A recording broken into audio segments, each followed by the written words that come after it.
আমাৰ গীতাত কৈছে যে জাতিশ্বৰী ধ্ৰুৱং ধ্ৰুৱং মৃত্যু, অৰ্থাৎ এটা জীৱৰ যেনেকৈ জন্ম হয় সেই জীৱৰ আকৌ মৃত্যুটো চাগত মানে মৰিবই লাগিব।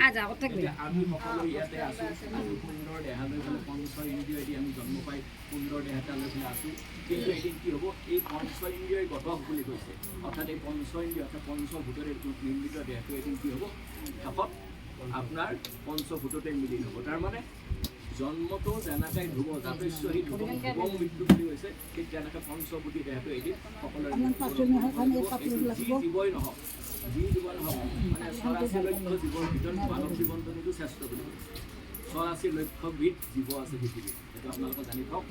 84 জানিব, আমি কেনে নকৰিম আমি নাজানো সম্পৰ্কে, তথাপিতো কৈছোঁ যে এই 84 লক্ষ জীৱৰ ভিতৰত এইকাৰণেই শ্ৰেষ্ঠ বুলি কৈছে যে মানুহে ফিলিং উইলিং থিংকিং অৰ্থাৎ চিন্তা দৰ্শন আৰু ভাৱেৰে ভগৱানক ভক্তি কৰিব পাৰে। কিন্তু বাকীবিলাক জীৱৰ যদিও জীৱ তেওঁলোকে একে ঠাই একে মানে থাকে আমাৰ নিচিনাকৈ সুখীয়া তেওঁলোকে, কিন্তু তেওঁলোকে কি কৰিব নোৱাৰে ভগৱানক ভক্তি কৰিব পাৰে, তেওঁলোকৰ অৱস্থাটো নাই।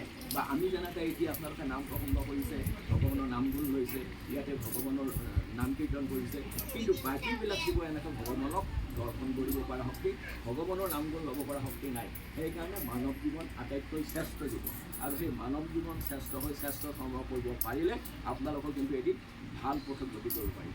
গতিকে মই অকল তেখেতক লৈ পেলাই কোৱা নাই, আমাক সকলক লৈ কৈছোঁ যে যেনেকৈ তেখেতে গতি কৰিলে, কিন্তু তেওঁ মৃত্যুৰ সময়ত ভগৱানৰ নাম ল'ব পাৰিলে নে নোৱাৰিলে আমি সেইটো নাজানিলোঁ। গতিকে সেইকাৰণে এতিয়াৰ পৰাই অভ্যাস কৰক, এতিয়াৰ পৰাই চেষ্টা কৰক, চৰ্চা কৰক যে সকলো সময়তে যাতে নিজৰ দেহৰ নিজৰ মনৰ পৰা হৃদয়ৰ পৰা ভগৱানৰ নামটো ওলাই থাকে। কাৰণ আমিবিলাকৰ ভিতৰত কি আছে, এটা আত্মা আছে আৰু আমি পৰমাত্মাৰ লগত মিলি যাওঁ মৃত্যুৰ পিছত। গতিকে পৰমাত্মাৰ লগত মিলিব লগা হ'লে এতিয়াৰ পৰা প্ৰত্যেকটো আত্মাই ভগৱানৰ লগত মিলাৰ যত্ন কৰক। তাৰমানে এই হৰিনামক যদি মই শুদ্ধ ফোন নম্বৰ ফোন কৰোঁ তেওঁক ফোনটো পাব, আৰু যদি মই শুদ্ধকৈ নকৰোঁ বেলেগত ধৰিব, বেলেগৰ পৰা মোক গালি দিব, এই আপুনি শুদ্ধ কৰিছে। গতিকে